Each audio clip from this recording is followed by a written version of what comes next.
اعوذ باللہ من الشیطان الرجیم بسم اللہ الرحمن الرحیم۔ تمام تعریفیں اس رب ذوالجلال کے لیے جو کون و مکان کے خالق و مالک ہیں،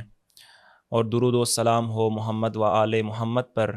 جو باعث تخلیق کائنات ہیں۔ ناظرین کرام،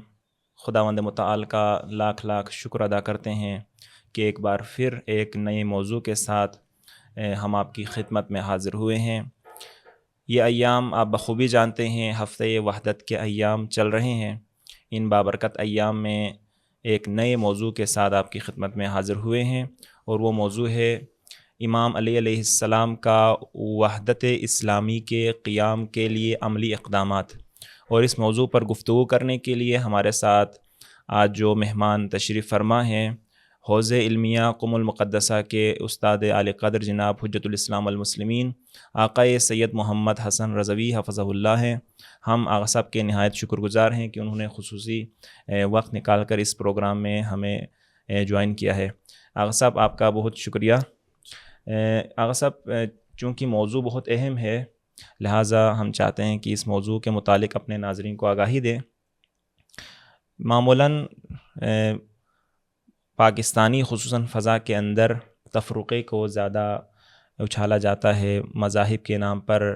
اور مذاہب کے مختلف شخصیات اور ہستیوں کے نام پر، اور اسی طرح سے ایک ہستی جن کے نام پر زیادہ تر تفرقہ پھیلایا جاتا ہے،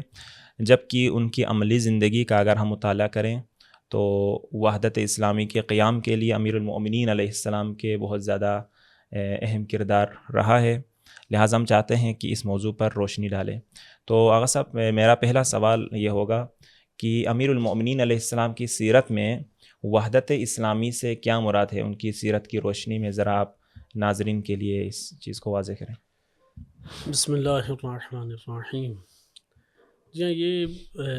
وحدت کا موضوع انتہائی اہم موضوع ہے، خصوصاً آج کے دور میں اس کی اہمیت اور قیمت وہ عمومی طور پہ امت اسلامیہ کے لیے اجاگر بھی ہے۔ اگرچہ ہمارا معاشرہ تفرقے اور مناظرے کو زیادہ پسند کرتا ہے اور اسی کو دین سمجھ کے اختیار کرنے کے در پہ رہتا ہے، لیکن اصل دین جو ہے قرآن کریم و اہل بیت علیہ السلام کی واضح سیرت سے جو سامنے آتا ہے وہ اتحاد بین المسلمین ہے، وحدت ہے اہل اسلام و اہل ایمان کے اندر۔ تو امیر المومنین علیہ السلام کی ہستی وہ ہستی ہیں کہ جنہوں نے وحدت کے قیام کے لیے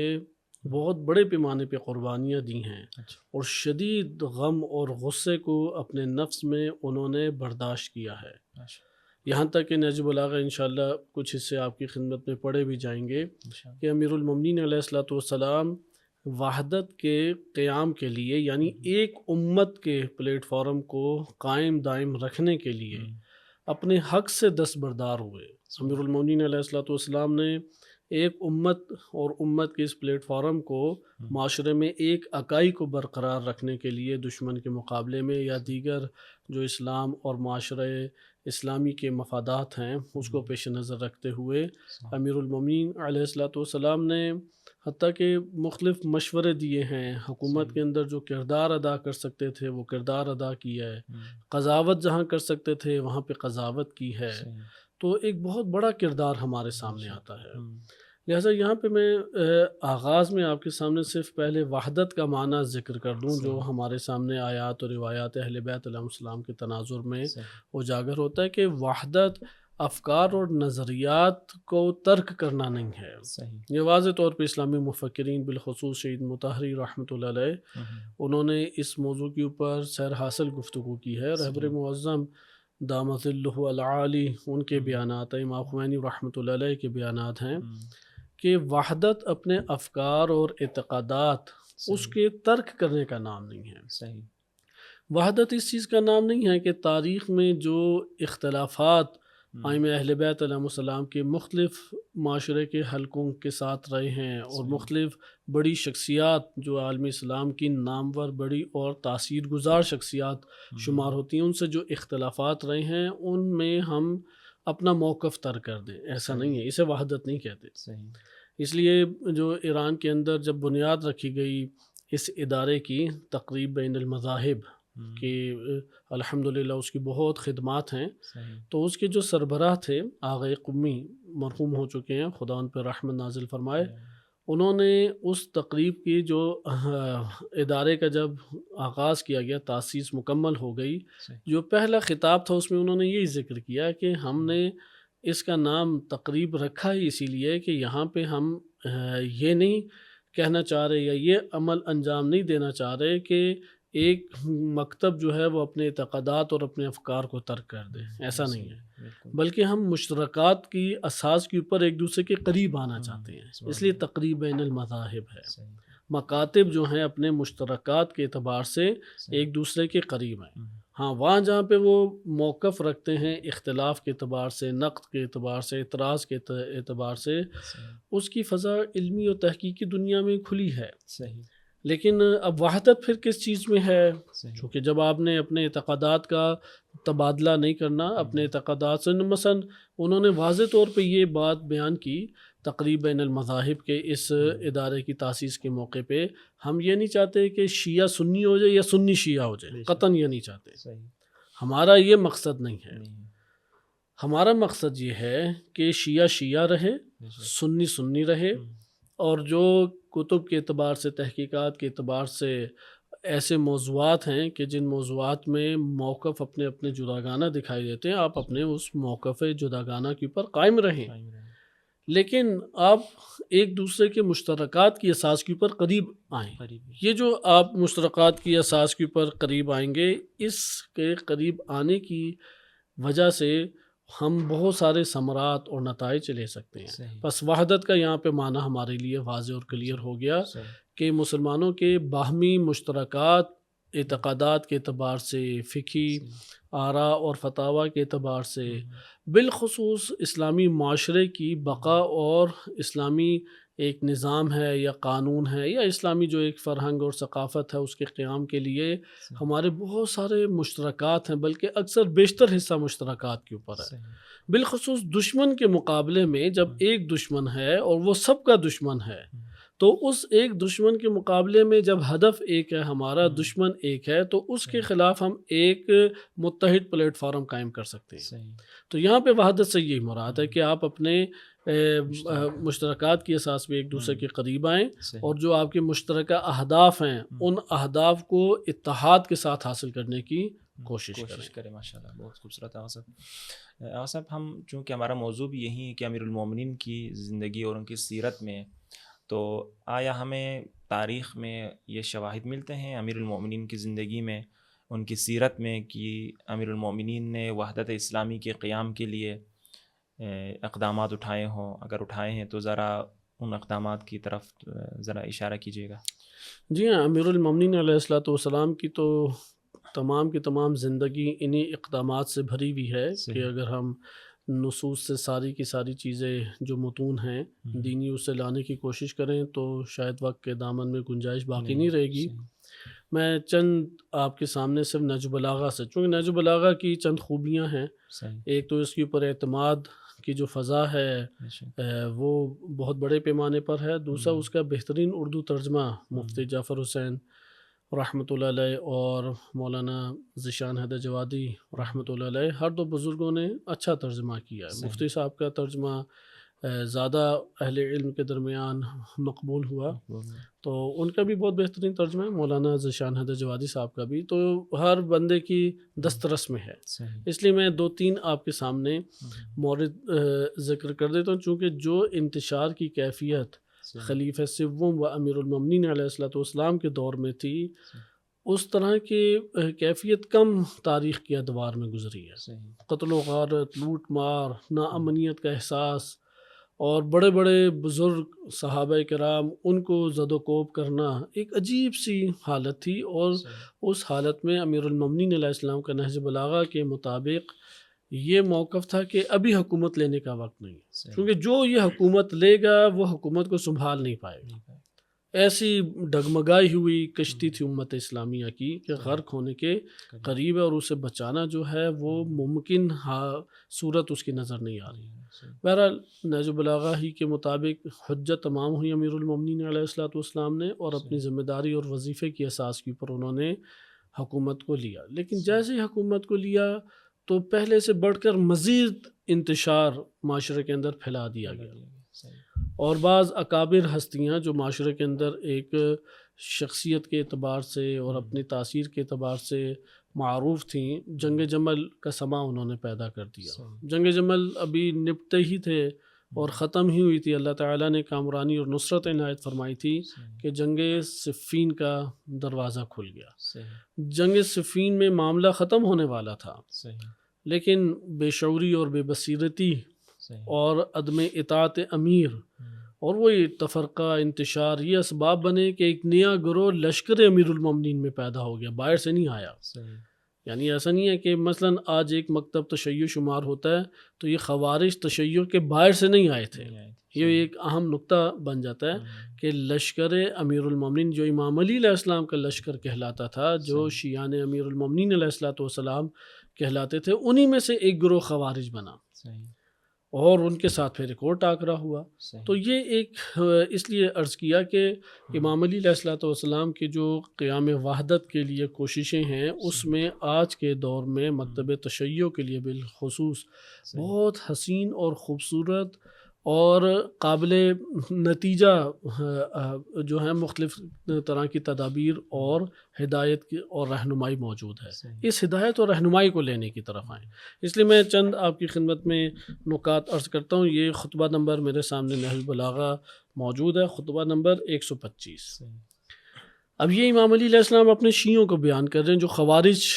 کے نام سے بعد میں جدا ہو گئے، چونکہ بالآخر اپنے لشکر سے جدا ہو رہے ہیں تو امیر المومنین علیہ السلام بہت شدید غم اور دکھ اور حزن میں تھے اور ان کو بار بار جوڑنے کی کوشش کی، یہاں تک کہ امام علی علیہ السلام جن نمائندوں کو بھیجتے تھے انہوں نے انہی کو قتل کرنا شروع کر دیا۔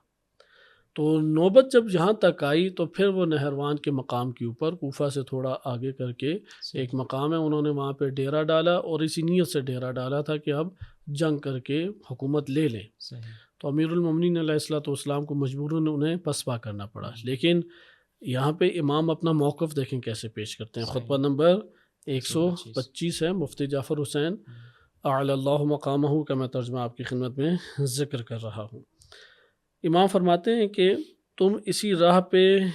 جمے رہو، یعنی اپنے لشکر کو بیان کے اوپر والا میں سیاق سباق آپ کو ذکر کر دیا کہ چونکہ وہ ایک خاص کلام ہے خوارج کی جو ذہنیت تھی، متشددانہ ذہنیت، اس سے متعلق، لیکن پھر ایک عمومی پیغام پورے کے پورے امت اسلامیہ کے لیے یا اپنے لشکر کے لیے امیر المومنین علیہ السلام کا یہ پیغام تھا۔ فرماتے ہیں کہ تم اسی راہ کے اوپر جمے رہو اور اسی بڑے گروہ کے ساتھ لگ جاؤ۔ یہ جو چھوٹا گروہ جدا ہوا ہے تفرقہ ڈال کے،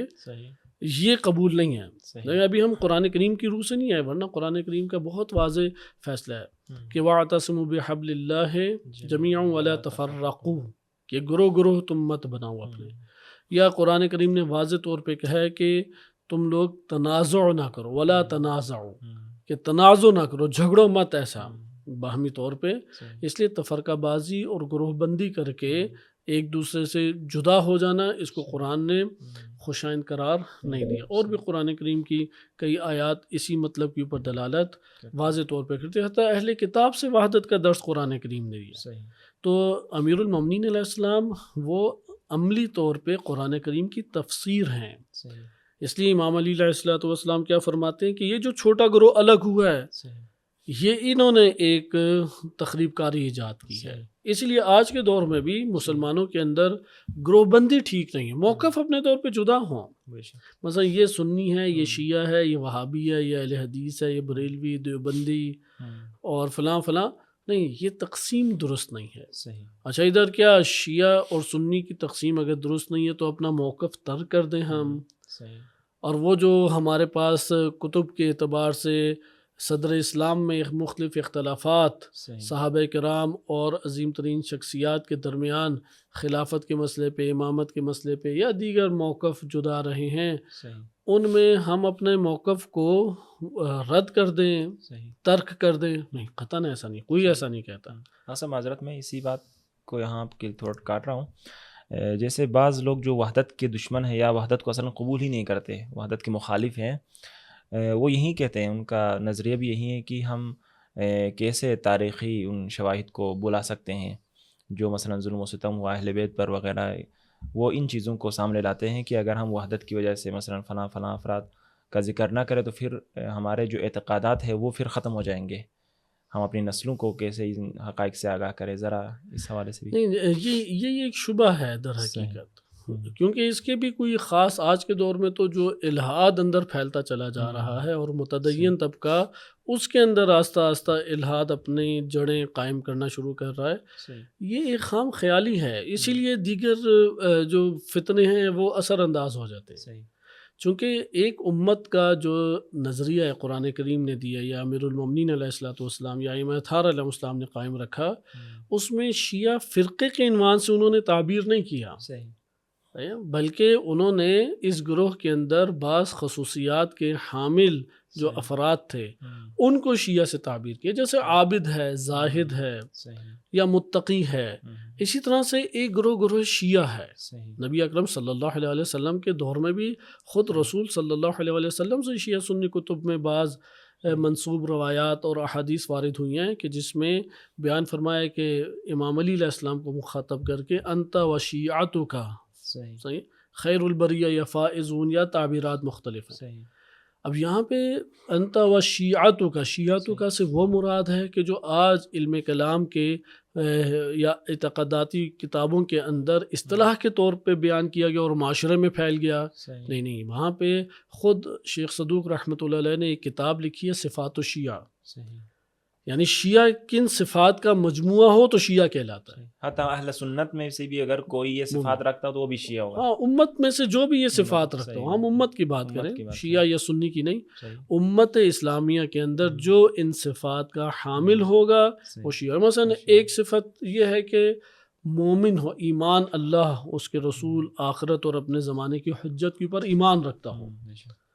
اب یہ ضروری نہیں ہے کہ تمام کے تمام مسائل اختلافی میں اس کی تحقیقات ہوں اور وہ نظریہ اس کے ہاتھ میں ہو. اس طرح تو لشکر امیر المومنین علیہ السلام میں سب تھوڑی محقق بیٹھے تھے. اسی طرح امام حسین علیہ السلام کے لشکر میں سارے کے سارے ایک طبقے سے تو نہیں آئے. کوئی تاجر تھا، کوئی مثلاً دفاعی جو لشکر ہے اس سے تعلق رکھتا تھا، کوئی قبائل کے سرداروں میں سردار تھا، کوئی غلام تھا جناب جون کی مانند. تو مختلف طبقات سے افراد آئے ہوئے تھے اور لشکر بنتا بھی اسی طریقے سے ہے. اس لیے ہم امت کی بات کریں کہ امت میں وہ صفات جو ائمہ اطہار علیہ السلام نے ذکر کی ہیں شیعہ کے عنوان سے، وہ جس فرد میں ہوگی وہ حقیقتاً شیعہ ہے. نام رکھنے سے کہ یہ مومن ہے، نام جیسے یہ کہہ دیں کہ علی نام ہے، حسین نام ہے، نام رکھنے سے تو وہ نہیں بن جاتا. ہاں، اسی لیے ہم یہ کہہ سکتے ہیں کلمہ شیعہ وہ کئی معنی میں استعمال ہوتا رہا تاریخ میں. مثلا کتب تاریخ و رجال میں اگر آئیں، شیعہ رجال آپ کہہ لیں، شیعہ کہتے ہیں کہ جو امام علی علیہ الصلوۃ والسلام کا حامی ہے، سیاسی حامی. صحیح.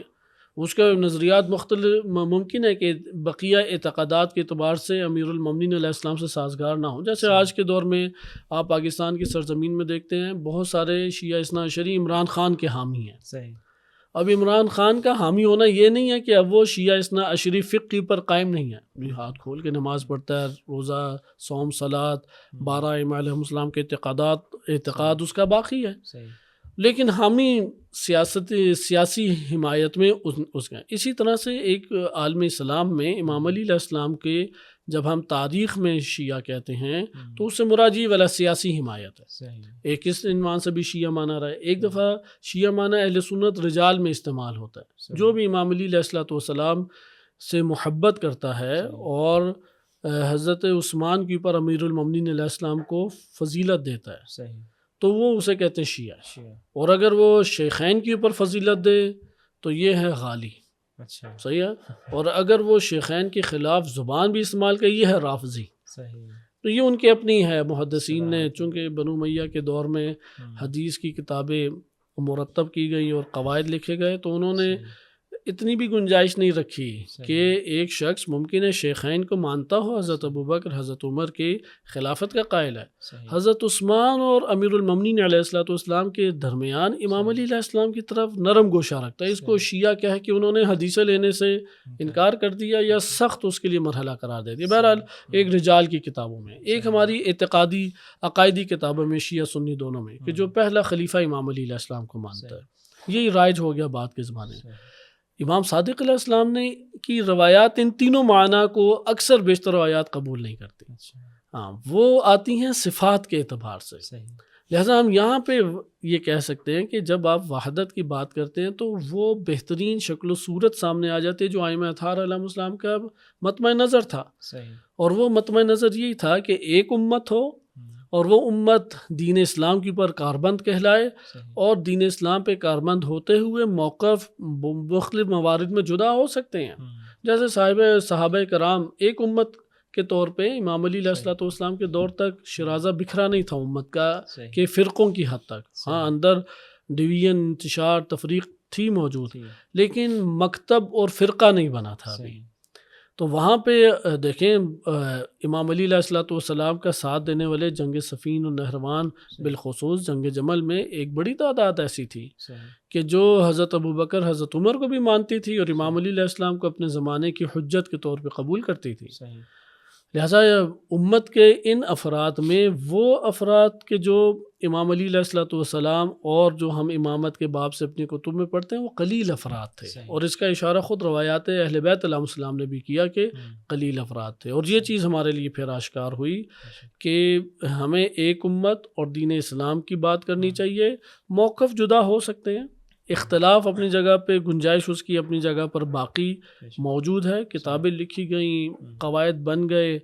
تو ہم ان اختلافات کو اپنے دائرے میں رکھیں، مشترکات کی اساس پہ سامنے آ جائیں۔ اس لیے میں یہ جملہ آپ کی خدمت میں اب پڑھ دوں۔ امام علی علیہ السلام کیا بیان فرماتے ہیں کہ تم اسی راہ پہ جمے رہو اور اسی بڑے گروہ کے ساتھ لگ جاؤ، چونکہ اللہ کا ہاتھ اتفاق اور اتحاد کرنے والوں پہ ہے، صحیح ہے، فَإِنَّ يَدَ اللَّهِ مَعَ الْجَمَاعَةِ، کہ جماعت کے ساتھ اللہ کا ہاتھ ہے، چونکہ اللہ کا ہاتھ اتفاق اور اتحاد رکھنے والا۔ اللہ تعالیٰ کس کا حامی ہے؟ جو اتفاق اور اتحاد کی کوششیں کر رہا ہے، جو دفاع کے نام پہ مناظروں کے میں بے جا ایک دوسرے کو چھیڑنا، لان تان کرنا، مقدسات کا مذاق اڑانا، شخصیات کا مذاق اڑانا، اللہ کا ہاتھ اس کے ہمراہ نہیں ہے۔ اہل بیت علیہ السلام کی یہ روش نہیں تھی، یہ دروازہ کھولنا تو ائمہ اطہار علیہ السلام کے لیے بھی آسان تھا۔ لیکن افسوس کے ساتھ آغا صاحب آج کل بھی یہی تفرقہ بازی اور مخصوصاً یہ ایک پورا کیا کہہ سکتے ہیں ہم اس کو، پورا مذہب بن چکا ہے، یا ایک پورا نظریہ بن چکا ہے کہ جو ایک دوسروں کی توہین زیادہ کرے وہیں اسی کو جو ہے معاشرے میں زیادہ پروموٹ کیا جاتا ہے، مولائی ہے اور وہی مدافع ہے، اور یہ جملہ تو بہرحال حتیٰ سوشل میڈیا پہ بھی اسی کو زیادہ ترویج دی جاتی ہے جو زیادہ تفرقے کی باتیں کرے۔ جی مناظرانہ ذہن شیعہ ہو یا سنی ہو، وہ ان علماء کو قبول ہی نہیں کرتے جو وحدت کی بات کریں۔ صحیح، بالکل ایسا۔ حتیٰ کہ ہمارا یہ اتفاق بھی ہے، اسلامی یونیورسٹی میں اسٹوڈنٹ تھے تو علم کلام، جو اہل سنت کا علم کلام وہاں پہ رائج ہے، تو مصر کے ایک استاد تھے، تو وہ استاد ہمارے مشرف اور سپروائزر بھی رہے ہیں تھیسس کے، تو بقیہ اساتذہ بڑا اس کو پسند کرتے تھے، تقریب بین المذاہب کی کاوشوں کو،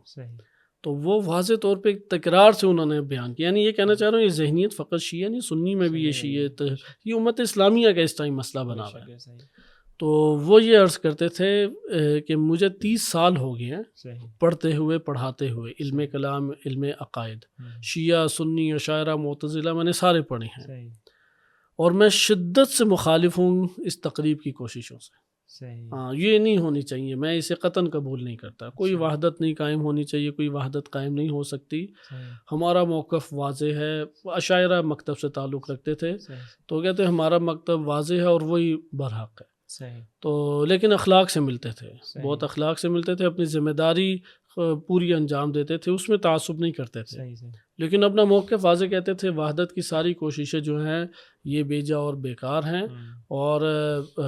کوئی اس میں وحدت کی نئی صورت بننی چاہیے. صحیح. لیکن دیگر موقف بھی اہل سنت میں بھی موجود تھا. وہ شدت سے اس کے قائل تھے کہ اخلاقیات کو رواج دیا جائے، عزت احترام کی فضا کو باقی رکھا جائے، اختلافات کے اپنے دائرۂ کار ہیں، اس میں توہین اور تمسخر اور تذلیل اور اس طرح کی چیزیں جو ہیں نا یہ ممنوع ہونی چاہیے. صاحب نے یہاں پر جب ہم اپنے معاشرے کو دیکھتے ہیں جہاں پر شدت پسندی اتنی شدت کے ساتھ ہے، تفرقہ بازی ہے، تو ان تمام متشدد افراد مثلا جو ذہنیت رکھتے ہیں، خصوصاً دوسروں کو پر جو ہے کفر کے فتوے لگانا، یہ سارے معاملات معاشرے میں موجود ہیں. کیا ان تمام متشدد فرقوں کے ہوتے ہوئے، متشدد افراد کے ہوتے ہوئے، متعصب ذہنیت اور ان نظریات کے ہوتے ہوئے وحدت اسلامی کا قیام ممکن ہے، یا یہ صرف ایک ذہنی ہم تخیل ہی کہہ سکتے ہیں، جیسے کہ آپ نے اپنے استاد کے متعلق اشارہ فرمایا؟ جی یعنی اس میں تو میں نے یہ عرض کیا وہ نابینا بھی تھے اور قابل اپنے اس اعتبار سے استاد تھے اور پڑھا ہونا تھا، لیکن جو بھی پڑھا تھا تعصب کی نگاہ سے پڑھا تھا. لہٰذا اپنے حتیٰ کہ یہ مسئلہ بھی پیش آیا اشاعرہ کے اندر کہ اس کو میں ضمناً بیان کر دوں. اشاعرہ اس بات کے قائل ہیں کہ عقل اور نقل میں اگر ٹکراؤ ہو، یعنی ایک آپ کے پاس عقلی دلیل اور ادھر سے قرآن اور حدیث سے آپ ایک دلیل آ رہی ہے جو معتبر طریق سے ہے، ٹکراؤ ہو جائے. اب مکتب تشیع میں اکثر بیشتر ہمارے علماء کرام متکلمین قدیم زمانے سے قائل ہیں کہ عقل کو ترجیح دیں گے، اس لیے وہ ان آیات کی توجیہ متکلمین شیعہ علماء عقائد کر دیتے ہیں کہ جو اللہ کی جسمانیت کو ثابت کر رہے ہیں، جو مثلا عصا آدم و ربہ فغواہ عصیان کو یا معصیت گناہ کو ثابت کر رہے ہیں. لیکن اشاعرہ کی طرف آ جائیں تو ان میں چونکہ اہل حدیث منہج یا روش کی ایک چھاپ گہری پڑی، تو ان میں اکثر بیشتر کہتے ہیں کہ نہیں، نقل کو حاوی کریں گے، غالب کریں گے، سوائے فخر الدین رازی کے. تو یہی بات میں نے وہ تھیسس میں بھی لکھی. فخر الدین رازی جو ہیں وہ عقل کی غلبے کے اور حاکمیت کے قائل ہیں، اور وہ کہتے ہیں کہ اگر ٹکراؤ ہو جائے اس سے بڑا ایک دروازہ آپ کے پاس کھل جاتا ہے. تو انہوں نے اس کے اوپر شدید اعتراض کیا، کہا کہ نہیں اسے ہٹائیں، چونکہ اشاعرہ کے عمومی جو اشاعرہ نظریات ہیں اس سے یہ ٹکراتا تھا. اگرچہ اشاعرہ میں قابل حوصلہ کئی متکلمین اور علماء گزرے اور بہت غلط فہمیاں بھی ہمیں اس میں ہیں، کہ جیسے حسن و قبح عقلی اور شرعی کا مسئلہ ہے. مثلا مکتب تشیع کے جو پیروں ہیں وہ سارے یہ سمجھتے ہیں کہ تمام اشاعرہ کے نظریہ کہ حسن اور قبح شرعی ہے اور عقلی نہیں ہے، جبکہ ایسا نہیں ہے. ایک بڑی تعداد ہے اشاعرہ میں جو حسن قبح عقلی کی قائل ہے شرعی کے مقابلے میں، جو وہی جو امامیہ اور مکتب تشیع جس کی قائل ہے، خصوصاً متاخر اشاعرہ. معاصر اشاعرہ میں کئی ایسے افراد ہیں. خوب اکثر جمہور کو دیکھیں تو وہ یہی تھا کہ آپ نقل کو عقل کے اوپر ترجیح دیں، اور آج بھی یہی منہج ہمارے ہاں تشیع میں بھی مدرسہ تفقیق کے نام سے موجود ہے. حوزہ جات قم اور نجف دونوں میں بہت سارے بزرگان اعتقادات میں اس بات کے قائل بھی ہیں. خصوصاً یہ معاد کی بحثوں میں یہ بحث آ جاتی ہے. مثلا عقل کہتی ہے کہ یہی جسم ہوگا مرنے کے بعد، لیکن یہی جسم اٹھایا جائے گا.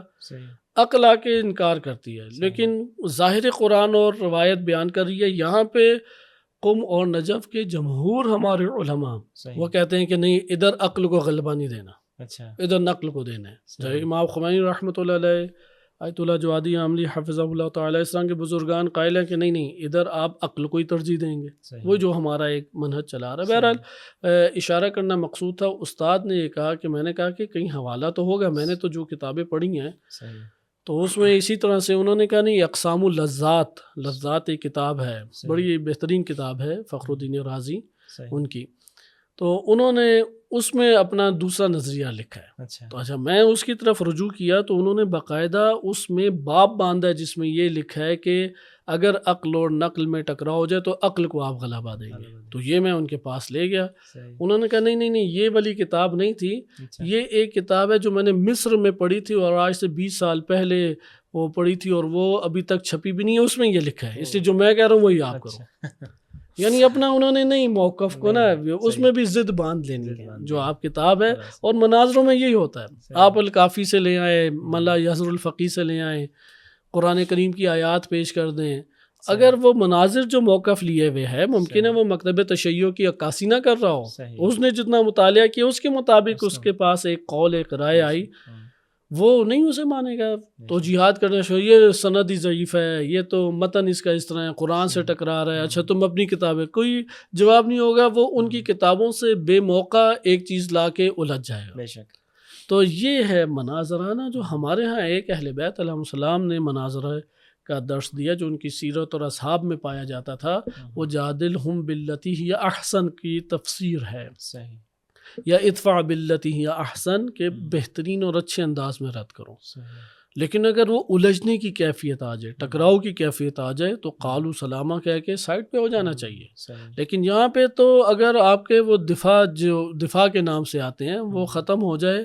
تو وہ ٹکراؤ کے لیے پھر چھیڑ چھاڑ شروع کر دیتے ہیں۔ مثلا کوئی اب موضوع ختم ہو گیا تو کتابوں سے کسی اور صحابی کا کام لے آئیں گے۔ اب اہل سنت انہیں معصوم نہیں مانتے تو بہت ساری ایسی خطائیں انہوں نے ذکر کی ہیں، تو یہ سارا ٹائم وغیرہ لگا کے ایک لے آیا اور کہا یہ دیکھیں صحابی نے یہ کیا تھا، فلاں نے یہ کیا تھا، فلاں، اب وہ چھیڑنا شروع کر دیں۔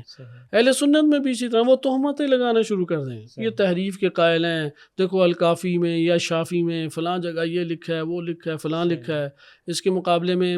اہل سنت یہ لے کے آئیں گے۔ اور یہ اہل سنت جو ہمارے اساتذہ اس وقت تھے وہ اس بات کو بڑی شدت سے بیان کرتے تھے، اور ان کی بات بھی درست تھی کہ قرآن میں تحریف کے موضوع کو آپس میں مناظروں کے اندر ڈسکس ہی نہیں کرنا چاہیے،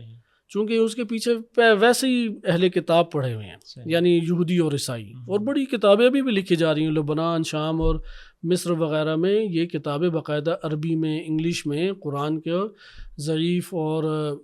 بے اعتبار ثابت کرنے کے لیے بہت ساری کتابیں لکھی جا رہی ہیں۔ تو وہ کہتے ہیں کہ آپ خود ان کو حوالے جات دے کے اور اس کو قرآن کو مشکوک بنا کے ان کی مرادیں پوری کر رہے ہوتے ہیں، کیونکہ ہر دو ہی قرآن کو مقدس مانتے ہیں بلا شک و شبہ۔ تعظیم کے مثلا ہم خود تشیع کے عنوان سے جانتے ہیں کہ قرآن کی عظمت اور اس کے احترام اور اس کا تقدس کیا ہمارے دل میں موجود ہے۔ ہم تو اہل بیت علیہ السلام اور قرآن انہی دو کو نجات اور ہدایت کا سرمایہ قرار دیتے ہیں، تو دونوں ہی قائل ہیں، لیکن دونوں ایک دوسرے کو بیان کرنا چاہتے ہیں، آپ نہیں قائل، اور یہ پھر فضا پھیلتی ہے، مناظروں میں ٹکراؤ ہوتا ہے، ایک دوسرے سے دل بیزار ہوتا ہے، ایک دوسرے پہ کفر کے فتوے لگاتے ہیں، بدتمیزی، توہین، اور وہ اگر انہیں نہ ملے، یہ دونوں فرقوں میں آج کے دور میں آپ کو نمونے ملیں گے، یہ ایک دوسرے کو نہیں پاتے تو پھر اپنے علماء کے پیچھے پڑ جاتے ہیں۔ وہ یعنی وہ سنی ہیں، وہ تمسخر اڑانا شروع ہو جائے گا، مثلا طارق جمیل صاحب کا، حتیٰ کہ ان سب کے اوپر مفتی تقی عثمانی اپنوں نے ان کے حملے بھی خودکش حملے ہوئے ہیں، فضل الرحمان کا مذاق اڑائیں گے، تقی عثمانی کا مذاق اڑائیں گے، طارق جمیل کا مذاق اڑائیں گے، بریلویوں کی طرف آ جائے ادھر آپ کو ٹانگیں کھینچتے نظر آئیں گے، تشیع میں آ جائیں ادھر بھی آپ کو اسی طرح سے چھوٹے چھوٹے بچے جو بزرگان کے مقابلے میں ہیں اپنے آپ کو مثلا ولی اللہ سمجھتے ہوئے ویڈیوز بنانے لگ جائیں گے، تمسخر اڑانے لگ جائیں گے۔ تو یہ در حقیقت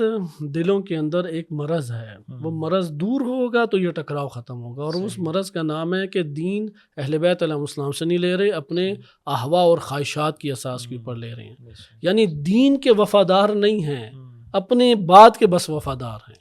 دین کے وفادار ہوتے تو جھلک نظر آنی چاہیے تھے امیر المومنین علیہ الصلوۃ والسلام کی سیرت کی۔ لہٰذا میں اس کی یہ کلام کو میں تمام کر دوں کہ امام آگے فرماتے ہیں کہ اللہ کا ہاتھ اتفاق اور اتحاد رکھنے والوں پر ہے۔ علت کے طور پہ اسے امام نے بیان فرمایا ہے کہ فَإِنَّ يَدَ اللَّهِ مَعَ الْجَمَاعَةِ، کہ تم جو بڑا گروہ ہے فَأَلْزِمُوهُ، فَالْزَمُوهُ وَالْزَمُوا سواد العظم، سواد العظم کہتے ہیں جو پھیلا ہوا گروہ ہے، تم پھیلے ہوئے گروہ کے ساتھ اپنے آپ کو ان کے ہم نوا ظاہر کرو۔ ابھی امام صادق علیہ السلام کی میں احادیث آپ کے سامنے نہیں پڑھتا، ان کی تو امام علی علیہ السلام سے زیادہ شواہد ہے اتحاد کے، اس سے بھی زیادہ، چونکہ امام صادق علیہ السلام سے ہی وہ ہمارے پاس موقف سامنے آیا کہ جو اختلاف صدر اسلام میں آیا تھا، لیکن اس اختلاف کے باوجود امام صادق علیہ السلام نے وحدت کی کوشش کی ہے۔ خصوصاً الکافی کا آخری حصہ کہلاتا ہے روضۃ الکافی، روضۃ الکافی کی جو پہلی حدیث ہے 3-4 سندوں سے وہ حدیث آئی ہے، وہ ایک مکتوب ہے امام صادق علیہ السلام کا جو اپنے شیعوں کے نام لکھا، اور پھر یہ نصیحت فرمائی ہے کہ اس کو تم جہاں نمازیں پڑھتے ہو وہاں دیوار کے اوپر لٹکا دو اور نماز کے بعد اس کو سب مل کے پڑھا کرو، یا ایک پڑھے سب بقیہ سنائیں، صحیح، یعنی بار بار پڑھو۔ اس میں امام نے اسی وحدت کی تلقین بار بار کی، اور زبان کی کہ زبان کو سنبھال کے رکھو، کنٹرول کر کے رکھو۔ اور آج سوشل میڈیا میں آپ دیکھیں ہر ایک نے دروازہ توہین کا کھولا ہوا ہے، اسے جب دوسرے، کیونکہ لازمی ہوتا ہے جو عالم اسلام کے تقدسات کا احترام نہیں کرے گا، اس میں آپ اور عام بندے کیا ہیں، اسے اپنے فرقے کے علماء اور ان کی کوئی حیثیت ہی اسے نظر نہیں آتی۔ لہٰذا اس کو آپ یہ کہہ سکتے ہیں کہ ایک ذائقہ عزت کشی کا ذائقہ چکھ چکا ہے وہ، اب وہ اس کی کڑواہٹ اور تلخی احساس ہی نہیں ہوتی۔ تو امام آگے دیکھیں کیا فرماتے ہیں کہ اور تفرقہ اور انتشار سے باز آ جاؤ، حکم دے رہے ہیں امام، وَإِيَّاكُمْ وَالْفُرْقَةَ، وَإِيَّاكُمْ وَالْفُرْقَةَ، کہ تم تفرقے بازی سے رک جاؤ، یہ جو تم نے ٹکراؤ اور انتشار کی فضا قائم کی ہوئی ہے اسے ختم کرو۔ پھر آگے کیا بیان فرماتے ہیں کہ اس لیے کہ جماعت سے الگ ہو جانے والا شیطان کے حصے میں چلا جاتا ہے۔ فَإِنَّ الشَّاذَ مِنَ النَّاسِ لِلشَّيَاطِينِ كَمَا أَنَّ الشَّاذَ مِنَ الْغَنَمِ لِلذِّئْبِ۔ پھر مثال دی امام نے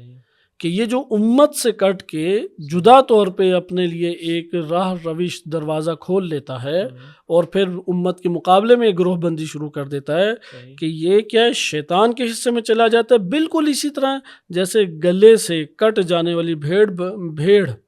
وہ بھیڑیے کو مل جاتی ہے۔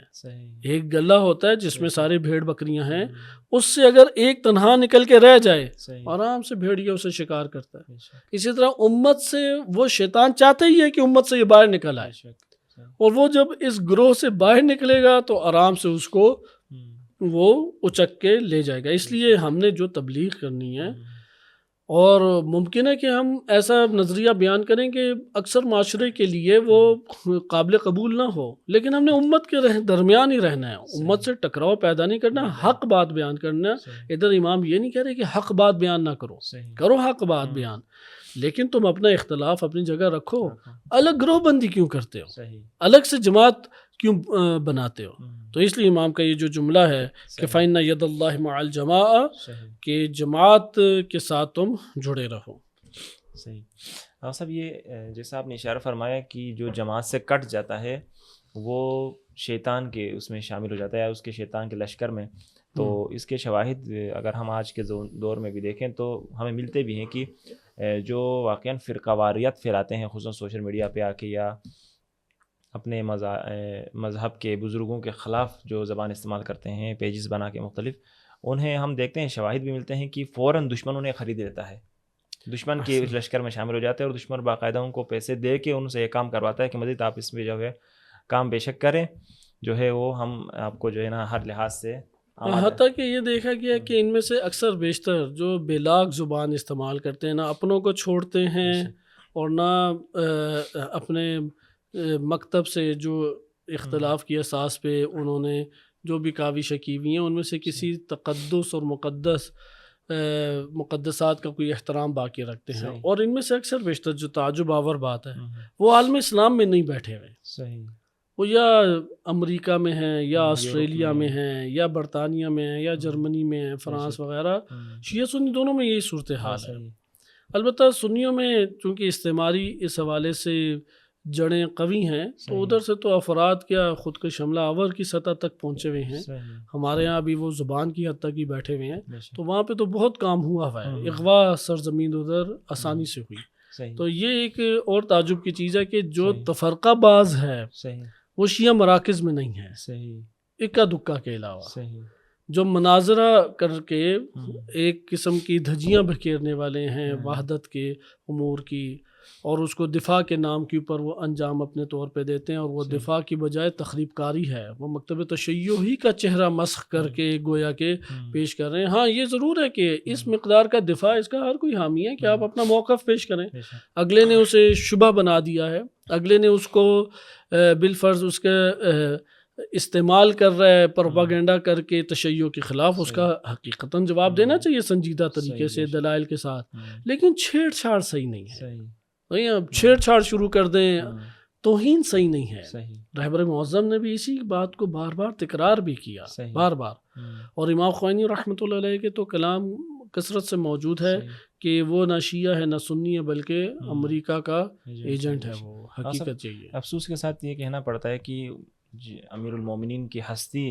ان کی سیرت کا اگر ہم مطالعہ کریں تو ہمیں ملتا ہے کہ امیر المومنین وہ ہستی ہیں مظلوم، بعد از نبی سب سے زیادہ مظلوم ہستی ہیں، جنہوں نے سب سے زیادہ مصائب بھی برداشت کیے، اور اس کے باوجود مصائب برداشت کرنے کے باوجود امیر المومنین نے اس امت کا شیرازہ بکھرنے نہیں دیا۔ پھر آج کے اگر اس زمانے میں ہم دیکھیں تو بعض جاہل افراد اٹھ کر انہی امیر المومنین کی شخصیت کے نام پر، انہی کی ہستی کے نام پر تفرقہ بازی بھی کرتے ہیں۔ جی ہاں، یہ ظلم واقعاً دل کو غمگین اور حزین کر دینے والی چیز ہے، اور ماضی میں بھی اسی بے بصیرتی نے شدت پسند طبقے کو، چونکہ عموماً آپ مناظرانہ طبیعت رہی، یعنی یہ جو منفی مناظرانہ، میں پھر یہ اس لیے تکرار کر دوں کہ ایک مناظرہ اسلوب کے طور پہ متعارف ہے، جیسے منطق کے حصے میں باقاعدہ جدل اور مغالطات، یہ پورا باب صناعت خمس میں موجود ہے، یا ائمہ اہل بیت علیہ السلام کے بعض مناظر کے نام سے اصحاب موجود تھے، جیسے ہشام بن حکم رضی اللہ عنہ، یا اس طرح کی بزرگ شخصیات ہیں، یہ سیرت اہل بیت علیہ السلام کو دیکھ کے چلتے تھے، یہ والے کام نہیں کرتے تھے چھیڑ چھاڑ بھیجا کریں اور توہین شروع کر دیں، بدتمیزی شروع کر دیں، پھر ان کی رخ زبان کے جو ہے ایک تیروں کا رخ وہ اپنے ہی اصحاب قرار پر، ایسا نہیں تھا وہ، اس لیے یہ تقریب کارانہ مناظرہ ہے۔ تو اس کی میں یہ بات کر رہا ہوں کہ مناظرانہ افراد میں خاص شدت پسندی پائی جاتی ہے۔ مثلا انہوں نے ایک راوی کو، بالفرض میں ایک بات کروں، ایک راوی کے بارے میں موقف اختیار کر لیے یہ ضعیف ہے، اور کسی شیعہ عالم نے کہہ دیا نہیں وہ اس طرح سے ثقہ ہے، وہ شیعہ عالم کے پیچھے پڑ جائیں گے، ان کی ضد بازی ہے، بس انہوں نے اگلے کی توہین کرنی ہے، عزت کشی کرنی ہے، اور علمی بات نہیں کرنی۔ یا آپ مثلا تبصرہ کریں گے تاریخ کے دامن میں، جیسے یہ جناب مختار کے بارے میں مسئلہ کھڑا ہوا، اسے مناظرانہ اور فرقہ باز جو افراد ہیں وہ اپنے ہی چیزوں کی طرف لے گئے، جبکہ وہ تاریخ کے دامن میں ایک بات کی گئی تھی، اور شین مطہری نے بھی کی، دیگر بزرگان نے بھی، کہ اسے نہ رجال سے اس تجزیے کا تعلق ہے، نہ فقہ سے تعلق ہے، نہ حدیث سے تعلق ہے، اس کا تعلق ہے حقیقت میں تاریخ تطبیقی سے، اس کا تعلق ہے فلسفہ تاریخ سے۔ اس کے تناظر میں یہ بات ذکر کی گئی کہ مثلا جناب عمار و مالک یہ شیعہ کہلانے کے حقیقی معنی میں مستحق ہے۔ اب یہ جنت دوزخ کے فیصلے نہیں ادھر ہو رہے، ادھر کسی کی شخصیت کو کذاب یا صادق کہنا مقصود نہیں ہے، رجالی ادھر بحث نہیں ہے، ثقہ ہے یا غیر ثقہ ہے، یہ مقصود نہیں ہے کہ اس کے بارے میں لعن کی اتنی روایتیں آئی ہیں اور مدح کی اتنی روایتیں، یہ مقصود نہیں ہے۔ مقصود یہ ہے کہ جو اس دور میں کردار تھے، ہم کردار کے اعتبار سے جائزہ لیں تو اس کا کیا کردار کی تشریح بنتی ہے، اس کی اسے فلسفہ تاریخ یا تاریخ تطبیقی یا تحلیلی سے تعبیر کیا ہے۔ لیکن فرقہ باز افراد انہوں نے اپنے اور غیر سب کو ہی تمسخر اڑانا شروع کر دیا، اور آہستہ آہستہ عصمت کے قریب لے جانا شروع کر دیا جناب مختار کو،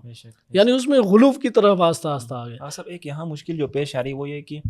اب معیار کیا ہے، مثلا ہم کس جگہ پہ بولیں، مثلا کن افراد کے اوپر بولے، مثلا خصوصاً سوشل میڈیا کے اوپر بھی اگر کوئی بندہ تخریب کاری کر رہا ہے تو اگر ہم وہاں پر کوئی درست بات بیان کرنا چاہیں تو وہاں خود ایک پھر فضا بن جاتی ہے لڑائی جھگڑے کی۔ ہم چاہتے ہیں مثلا وہاں پر اصلاح ہو جائے، مثلا باقی لوگ اس تخریب کاری کے زد میں نہ آئیں، تو وہاں خود پھر ہمارا اچھا قدم بھی مثلا برا ثابت ہوتا ہے۔ تو آپ کوئی معیار ہے جہاں مثلا ہمیں کہاں بولنا چاہیے اور کہاں کن موارد میں احتیاط کرنا چاہیے؟ اول تو یہ والی مشکل، کیونکہ معاشروں میں جب اصلاح کے لیے قدم اٹھاتے ہیں تو فساد کے جو اسباب ہیں وہ اسی طرح کی ذہنیت اور گروہ ہوتے ہیں، مثلا جہالت ایک سبب ہے، اسی طریقے سے ضد بازی ایک سبب ہے، انہی اسباب میں سے ایک سبب یہ ہے کہ ایک دوسرے کے توہین کے اوپر آ جائیں اور فقط اختلاف کو ہوا دیں، فقط اور فقط اختلاف کو ہوا دیں، کوئی آپس میں اتحاد اور یکجہتی اور پھر اس کے ذریعے سے معاشرے کے اندر ایک محکم پن کی کوشش سے، استحکام کی کوشش سے اسے قبول نہ کریں۔ ان گروہوں سے بالآخر ایک ٹکراؤ پیدا ہو جاتا ہے۔ ٹکراؤ کی صورت یہ نہیں ہونی چاہیے کہ آپس میں بحث مباحثے تک آ جائیں، یا وہ جو مناظر یا اس طرح کے افراد چاہ رہے ہیں الجھنے والے، ان سے الجھ جائیں۔ اس کا طریقہ کار یہی ہے کہ صدائے حق بلند کریں، صدائے حق بلند کرنے کے نتیجے میں جو فساد برپا کرنے والے افراد ہیں وہ اپنی کاوشیں کریں گے، اور ہم اس کے اندر اپنی اصلاح کی کوششوں کو بڑھانے کی کوشش کرتے ہیں، یعنی بڑھاتے چلے جائیں اصلاح کی. اور امیر المومنین علیہ الصلوۃ والسلام کی بھی یہی روش تھی، یعنی روش امیر المومنین علیہ السلام اختیار کرنا، وہ آپ نے جس طرح سے اشارہ کیا اس کا بہترین حل ہے. اور وہ کیا ہے روش؟ اپنا موقف واضح بیان کرے. اس لیے تمام خلفاء کے دور میں امیر المومنین علیہ السلام نے تکرار سے یہ موقف بیان کیا کہ میں خلافت کا حقدار تھا، اور میں نے اس وجہ سے خلافت سے دستبرداری کو قبول کر لیا اور مقابلے میں لشکر کشی نہیں کی. یہ وجوہات ہیں. نہج البلاغہ میں 2-3 جگہوں پہ اس بات کو ذکر کیا، لیکن امام نے اپنا موقف واضح کیا. اسی طرح سے حق بات کو امیر المومنین علیہ السلام نے ہمیشہ واضح کیا، اور اس حق بات کو بیان کرنے کے بعد عوام کے اوپر ہے کہ اسے قبول کریں. اصلاح کی اپنے طور پہ کوششیں جاری رکھیں. میں انہی کوششوں میں سے تیزی سے 1-2 نمونے آپ کی خدمت میں امام علی علیہ السلام کی عرض کرتا ہوں، جس سے ہمارے لیے فضا مزید واضح ہو جائے گی کہ تفرقے سے آپ اجتناب کریں. مثلا اگر ایک فقہی مسئلے کے بیان سے تفرقہ پھیلتا ہے، آپ فقہی مسئلے کو بیان کریں، عیب نہیں ہے، اپنا موقف بیان کریں، اسے لاگو کرنے اور تھوپنے کی کوشش نہ کریں. صحیح. آپ اسی طریقے سے ایک حق بات کو بیان کریں. ہاں، ابھی آپ کے پاس وہ دسترس اور حکومت اور قانونی سطح حاصل نہیں ہے، تھوپنے کی کوشش نہ کریں، لوگوں کی فکروں کے حوالے کریں. صحیح ہے. لوگوں کے اندر بیداری کی کوشش کریں، لوگوں کے اذہان کے اندر ایک شعور کو لانے کی کوشش کریں. لہٰذا یہ چند نمونے آپ دیکھیں. خطبہ نمبر 119 نہج البلاغہ کا، اس میں امیر المومنین علیہ الصلوۃ والسلام فرماتے ہیں کہ بے شک تمہارے لیے شیطان نے اپنی راہیں آسان کر دی ہیں. بے شک تمہارے اندر شیطان نے اپنی راہیں آسان کر دی ہیں. وہ چاہتا ہے کہ تمہارے دین کی ایک ایک گرہ کھول دے. دین جو محکم طور پہ جڑا ہوا ہے، مجسم طور پہ ہمارے اندر موجود ہے، ایک ایک گرہ کھول کے فنا کر دے، ختم کر دے اسے، اور تم میں یکجائی کی بجائے پھوٹ ڈال دے. آپ نے پہلے بھی خطبہ دیکھا کہ اس میں امام علی علیہ السلام نے فرمایا کہ شیطان ہے جو تمہیں طرح طرح کے وسوسے لے گا. میں تو دفاع کر رہا ہوں، میں تو شبہات دور کر رہا ہوں، میں تو وظیفہ انجام دے رہا ہوں، میں تو ضعیف افراد کو اس طرف لے کے آ رہا ہوں، لیکن وہ توہین کر رہا ہے. اصل میں ایک قسم کے وہاں پہ اختلاف کو ایجاد کر کے تفرقہ بازی کی کوشش کر رہے ہیں. ہاں، باللتی ہی احسن ہو تو مجادلہ ٹھیک ہے، لیکن میرا ہو، توہین ہو، دونوں نے بات نہیں ماننی، ایک دوسرے پہ افطرا پردازی کرنا ہے، کہانیاں گھڑ کے ایک دوسرے کے اوپر ڈال دینی ہے، ضد بازی اس میں آ جانی ہے، یا ایک دوسرے کے اوپر تہمتیں لگانا، یہ تو مناظرانی فساد ہے یہ. اور یہ فساد پھیلا ہوا ہے اس ٹائم ہر جگہ. اس لیے شیعوں کے اندر جو مناظرانہ طبیعت ہے، ان کو ایسے علماء اور ایسی باتیں، حتیٰ یہ روایات بھی انہوں نے قبول نہیں کریں گے. آپ نہیں دیکھیں گے یہ والا خطبہ پڑھیں، خطبہ نمبر 119، خطبہ نمبر 125، یا بھی جو میں عرض کروں گا. اور یہ جملہ کبھی نہیں، امام کا یہ جملہ پہلے پڑھ چکے، ایاک والفرقہ، اختلاف اور تفرقے سے بچو. اس جگہ پہ امام کیا فرما رہے ہیں کہ تم میں شیطان یہ چاہتا ہے یکجائی کی بجائے پھوٹ ڈال دے. وہ چاہتا ہے اتحاد نہ ہو، کیا ہو، اس کے بجائے اختلاف ہو، پھوٹ ہو. پھر آگے کیا فرماتے ہیں، تم اس کے وسوسوں اور جھاڑ پھونک سے منہ موڑے رکھو، اور نصیحت کی پیشکش کرنے والے کا ہدیہ قبول کرو، اور اپنے نفسوں میں اس کی گرہ باندھ لو. میں ایک اور آپ کے سامنے تیزی سے نمونہ پیش کر دیتا ہوں. ہمارا وقت بھی میرا خیال ہے کہ اختتام کے قریب ہے، کہ امیر المومنین علیہ الصلوۃ والسلام خطبہ نمبر 72 میں بیان فرماتے ہیں کہ امام فرماتے ہیں خدا کی قسم، یہ چھوٹا مسئلہ نہیں ہے، خلافت کا مسئلہ یہ. جب لوگوں نے حضرت عثمان کی بیعت کا ارادہ کیا، اب پتہ ہے بیعت ان کی ہو جانی ہے، مجھے خلافت نہیں ملنی. خلافت نہیں ملنی یعنی عدل و انصاف کا نظام ابھی قائم نہیں ہوگا. تو یہاں پہ امام کیا فرماتے ہیں کہ واللہ، قسم بخدا، کہ لا اسلمن ما سلمت امور المسلمین، جب تک مسلمانوں کے امور کا نظم و نسق برقرار رہے گا، یعنی ایک امت، ایک ریاست کے اندر ایک معاشرہ بن کے زندگی بسر جو کر رہے ہیں، جب تک امور مسلمین کا یہ نظم و نسق اس سطح کے اوپر برقرار رہے گا، اور صرف میری ہی ذات ظلم و جور کا نشانہ بنتی رہے گی، صرف میری ذات ظلم و جور کا نشانہ بنتی رہے گی، میں خاموشی اختیار کرتا رہوں گا. میں اس جگہ پہ نہیں بولوں گا، اس جگہ پہ کوئی تفرقے کی کوشش نہیں کروں گا. معاشرے کے وسیع منافع، مسلمانوں کے وسیع مصلحت اور منافع کی خاطر، اسلام کی بقا کے لیے، اسلامی معاشرے کی خاطر امیر المومنین علیہ الصلوۃ والسلام نے دیکھیں کس طرح سے خاموشی کو بھی حتی نشانہ آپ خطبہ شقشقیہ میں دیکھیں کہ امام کیا فرماتے ہیں، گلے میں گویا کہ ہڈی پھنسی ہے، ابھی تو پانی کا قطرہ پھنس جائے بری حالت ہو جاتی ہے، آنکھ میں کانٹا ہے، آنکھ میں ہاں خس و خاشاک ہے، اس وقت کہتے ہیں جو اس بندے کی کیفیت ہوتی ہے اس مقام پہ میری وہ کیفیت، لیکن میں صبر کروں گا۔ پھر آگے کیا فرماتے ہیں کہ میں خاموشی اختیار کرتا رہوں گا تاکہ اس صبر پہ اللہ سے اجر و ثواب طلب کروں اور اس زیب و زینت اور آرائش کو ٹھکرا دوں جس پہ تم مر مٹے ہو، یعنی خالی خلافت اور دنیا داری اور اس کے لیے نہیں۔ ابھی تو ہمارے یہاں یہ حال ہو گیا ہے، آپ نصیحت کریں گے مناظرانہ ذہنیت کو تو وہ آگے سے طرح طرح کے وسوسے اور شبہات کو لے کے آپ ہی کی شخصیت کے اوپر ٹوٹ پڑے گا کہ میں دفاع کر رہا ہوں، میں تو یہ کر رہا ہوں، تم لوگوں نے کیا کیا ہے، تم لوگوں نے تو صرف اموال اڑائے ہیں، آرام سے گھروں میں بیٹھے ہو، یہ ہو فلاں ہو، ہم ہیں کہ جو یہ سب کچھ کر رہے ہیں۔ تو لازم ہے تو جو فتنہ فساد کو برپا کرے اس کی شخصیت بھی اسی طریقے سے پامال ہوتی ہے۔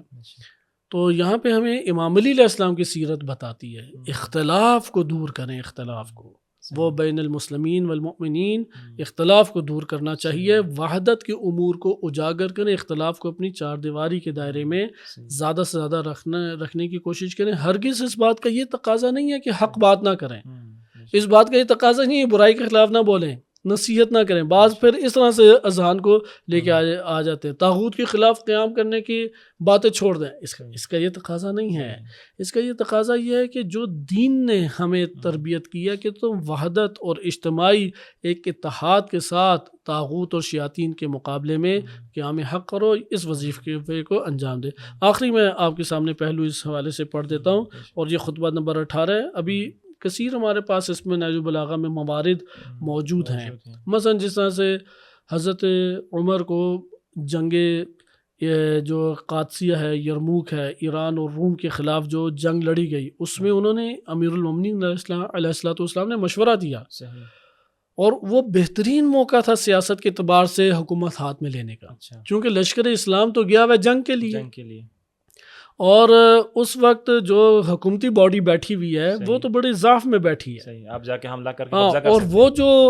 حکومتیں جن سے جنگ ہو رہی ہے ان کے مقابلے میں فگر بھی ایسی تھی، 30,000 کے مقابلے میں 1 لاکھ یا مثلا 2 لاکھ کا لشکر،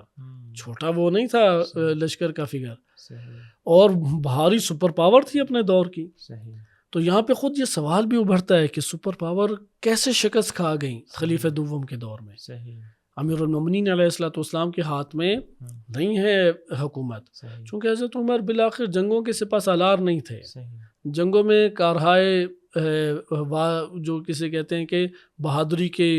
بڑے بڑے کارنامے، ان میں سے کوئی ان کی تاریخ میں موجود نہیں ہے۔ شیعہ سنی دونوں اس بات کے قائل بھی ہیں، اور کتابوں میں بھی ہے کہ جسے کہتے ہیں کہ امتیازی بعض نکات یا امتیازی ان کے پہلو شمار کیے جائیں، اس طرح کی جنگی کوئی تدبیر، جنگی کوئی کمانڈ اور اس طرح کی چیزیں نہیں تھیں، بس امیر المومنین کی تدابیر تھی زیادہ تر۔ ہاں، اصل تو امام علی علیہ السلام جنگی میدان کے آپ کہہ سکتے ہیں آج کی اصطلاح میں ہیرو تھے، یعنی اسی لیے حضرت عمر بطل اسلام حقیقی معنی میں امیر المومنین علیہ الصلوۃ والسلام تھے، یعنی اپنی زندگی میں حضرت عمر نے اسی لیے 70 بار سے زیادہ فرمایا کہ اگر علی نہ ہو تو تمہیں ہلاک ہوتا۔ ہاں، یہ اب ثابت اگر اہل سنت کتب میں ہو جائے، چونکہ ہاں اس کو ثابت کرنے بھی ضرورت ہے، لیکن اعتراف وہ شیعہ سنی دونوں کتب میں ہے کہ جو امام علی علیہ السلام کی شجاعت، علم اور قضاوت اور زہد اور عبادت، اس کے تو وہ سارے معترف تھے، انہوں نے اپنی آنکھوں سے ایک طویل سال امیر المومنین علیہ الصلوۃ والسلام کی سیرت کو دیکھا۔ لیکن یہاں پہ جو اہم سوال ہے کہ یہ ہم لوگوں کے ذہن میں بھی تدبیر آتی ہے کہ اپنے اصحاب کو روکیں، انہیں جانے دیں، الجھنے دیں، ادھر حملہ کریں، گردن اڑائی اور ادھر سے قبضہ کیا، اور اس کے بعد کمانڈ اپنی فوج کی ہاتھ میں لے لی، اور حق بھی بنتا ہے، حق بھی ہے، اور امیر المومنین علیہ السلام قانونی حق بھی رکھتے ہیں۔ لیکن امام علی علیہ الصلوۃ والسلام نے نہ جنگ قادسیہ اور نہ جنگ یرموک، کسی بھی جنگ میں یہ نہیں کیا، خصوصاً جب ایک جنگ ہو گئی ہے سپر پاور سے، اب دوسری جنگ ہو رہی ہے تو دوسری میں تو لشکر اسلام نے بالآخر قربانیاں دی ہیں، زخمی ہوئے ہوں گے، مالی بہت زیادہ خرچہ آ جاتا ہے، تو اس وقت تو اور آسان ہو جاتا ہے۔ لیکن امام علیہ الصلوۃ والسلام نے ہر 2 مورد میں وہ مشورہ دیا جس سے حکومت اپنی جگہ پہ قائم رہتی ہے، حکومت نہیں گرتی، اور اس کی وجہ کیا ہے؟ بنیادی وجہ اسلامی معاشرہ، امت اسلامی و دین اسلام ہے، اور واضح بیان بھی کیا. خصوصی ابھی ٹائم نہیں ہے ورنہ میں یہ دونوں آپ کے سامنے امام کے مشورے اسی نہج البلاغہ سے پڑھتا اور اس کی تحلیل سامنے آتی. لیکن اس مقام پہ ہم کیا یہاں پہ مشورہ جو ہے حضرت عمر کو دینا، یہ ان کو مشورہ دینا ہے یا در حقیقت اسلامی معاشرے اور اسلامی ریاست کی بقا کے لیے اقدام ہے؟ اور پھر یہاں پہ ایک اور سوال ہے کہ یہ اقلیت کیسے اس اکثریت کے اوپر غلبہ پا گئی؟ تو یہاں پہ اگر آپ دقیق مشاہدہ کریں اس کی واحد وجہ وحدت اسلامی ہے. چونکہ امام علی علیہ السلام نے وحدت اسلامی کو پارا نہیں ہونے دیا، سیاسی کشمکش کو اجاگر نہیں ہونے دیا، اس وجہ سے وہاں پہ وحدت اسلامی کے قیام کی برکت آپ کو اس کے علاوہ اور کوئی وجہ نظر نہیں آئے گی. اس موقع سے فائدہ اسی لیے نہیں اٹھایا کیونکہ بالآخر وحدت اسلامی قائم نہ ہوتی اور اس اختلاف کو جنم دے دیتے، فوج ہی سب سے پہلے پارا ہوتی. علاقوں کے اندر ایک فتنے کھڑے ہو جاتے، وہی جو 35 ہجری کو کھڑے ہوئے ہیں وہ بالفرض 18 ہجری کو کھڑے ہو چکے ہوتے، اور اسلام کا جو بیج اور پودا تازہ لگا تھا وہ اپنی موت مر کے رہ جاتا. لہذا امام علی علیہ السلام نے اسلام کی بقا اور امت اسلامیہ کے تحفظ کی خاطر یہ سارے اقدامات کیے. اور اس میں تحفظ کس طرح حاصل ہوا؟ وحدت اسلامی سے. اگر یہ وحدت اسلامی قائم نہ ہوتی، آج بھی آپ دیکھ لیں تو وہ ادھر شکست ہو جاتی. جیسے آج کے دور میں ہے کہ غزہ میں اس کے ارد گرد اگر ترکی، مصر، اردن، شام، سعودیہ یا اسی طرح پاکستان، ایران، یہ سارے اگر جم ہو جائیں، وحدت ہو جائے، کیا امریکہ شکست کھا جائے گا یا نہیں؟ وہ تو صرف پیٹرول بند کر دے تو شکست کھا جائے گا. اسرائیل کا تو نام و نشان باقی نہیں رہے گا. اسی وحدت اسلامی سے وہ ڈرتے ہیں حقیقت میں، اس لیے انہوں نے بندے بٹھائے ہوئے ہیں شیعہ سنی دونوں میں، خوب شبہ ایجاد کیے ہوئے ہیں، انہیں ابھارا ہوا ہے، ان کو طرح طرح کے افراد سے فون بھی کراتے ہیں، پیسہ بھی پہنچاتے ہیں، سسٹم پہ بھی لاتے ہیں اور قابو میں بھی ہاتھ میں رکھتے ہیں. اس لیے یہ آخری میں کلام آپ کی خدمت میں عرض کر کے اختتام کی طرف آتا ہوں کہ فرماتے ہیں حالانکہ خطبہ نمبر 18 ہے، حالانکہ ان کا اللہ ایک، نبی ایک، کتاب ایک ہے، انہیں غور تو کرنا چاہیے کہ اللہ نے انہیں اختلاف کا حکم دیا تھا اور یہ اختلاف کر کے اس کا حکم بجا لاتے ہیں، یا اس نے حقیقتاً اختلاف سے منع کیا ہے اور یہ اختلاف کر کے عمدن جان بوجھ کے اس کی نافرمانی کرنا چاہتے ہیں. کیا اللہ نے اختلاف کا حکم دیا ہے یا اتحاد اور الفت کا حکم دیا ہے؟ انما المؤمنون اخوۃ، مومنون ہر جگہ پہ وہ پاکستانی کلمہ ایمان پہ نہیں آیا. ہاں واضح طور پہ بعض آیات شیعہ سنی دونوں کے اوپر مومن کلمے کے اطلاق کو بیان کر دی، جیسے یا ایھا الذین آمنوا کتب علیکم الصیام. اگر ہم یہ کہیں کہ ادھر آمنو سے مراد فقط شیعہ ہیں پھر تو سنیوں کے اوپر تکلیف ساقط ہے، یا سنی کہہ دیں کہ فقط ہم ہیں پھر شیعوں کے اوپر تکلیف ساقط ہے، اس لیے وہ روزے توڑیں تو آپ کو کچھ بھی نہیں ہونا چاہیے. وہ دونوں قائل ہیں نہیں، ادھر ایمان سے مراد تمام جمیع مسلمین ہیں. تو یہ ہمارے پاس اتحاد کے واضح نمونے ہیں، اور بھی اس حوالے سے ہم عملی اقدامات امیر المومنین کے علیہ الصلوۃ والسلام کے سامنے آ سکتے ہیں. بہت شکریہ صاحب نے، بہت ہی ناظرین کرام جیسا کہ آپ نے سماعت فرمایا، صاحب نے وہ تاریخی شواہد امیر المومنین کی عملی سیرت سے آپ کے سامنے بیان فرمائے، جن میں امیر المومنین نے وحدت اسلامی کے قیام کے لیے کون کون سے اقدامات اٹھائے اور ان کے خطبات سے آپ نے سماعت فرمایا ہے. تو انشاءاللہ اگلے پروگرام تک ہم آپ سے اجازت چاہیں گے. خدا حافظ.